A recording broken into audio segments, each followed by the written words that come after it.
کیا آپ جانتے ہیں کہ لاہور کے تاریخی شاہی قلعے کے نیچے موجود خفیہ سرنگوں کی کہانیاں آج بھی لوگوں کو حیران کر دیتی ہیں؟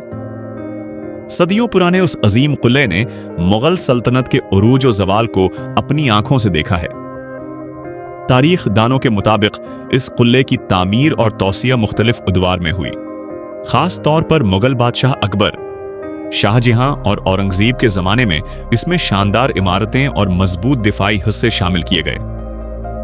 وقت کے ساتھ یہ افواہیں بھی پھیلیں کہ قلعے کے نیچے ایسی خفیہ سرنگیں موجود تھیں جنہیں ہنگامی حالات میں شاہی خاندان کے انخلا، فوجی نقل و حرکت یا اہم پیغامات پہنچانے کے لیے استعمال کیا جاتا تھا۔ اگرچہ ان تمام دعووں کی مکمل تاریخی تصدیق نہیں ہوتی، لیکن کئی پرانی روایات اور مقامی داستانیں ان سرنگوں کا ذکر ضرور کرتی ہیں۔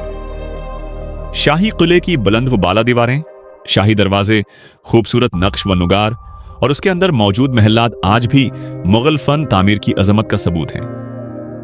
ہر سال ہزاروں سیاح اس تاریخی مقام کو دیکھنے آتے ہیں اور یہی سوال کرتے ہیں کہ کیا واقعی اس کے نیچے کوئی پوشیدہ دنیا موجود ہے؟ کچھ ماہرین کا خیال ہے کہ قلعے کے بعض زیر زمین حصے صرف نکاسی آب یا ذخیرہ کرنے کے لیے بنائے گئے تھے، جبکہ دوسرے لوگ انہیں خفیہ راستوں سے جوڑتے ہیں۔ حقیقت کچھ بھی ہو، لاہور کا شاہی قلعہ آج بھی پاکستان کی سب سے پراسرار اور دلکش تاریخی عمارتوں میں شمار ہوتا ہے، اور اس کی یہی پراسرار کہانیاں اسے مزید دلچسپ بنا دیتی ہیں۔ اگر آپ پاکستان کی تاریخ، پوشیدہ رازوں اور دلچسپ حقائق کے بارے میں مزید جاننا چاہتے ہیں تو ہمارے چینل کو سبسکرائب کریں اور ویڈیو کو اپنے دوستوں کے ساتھ ضرور شیئر کریں۔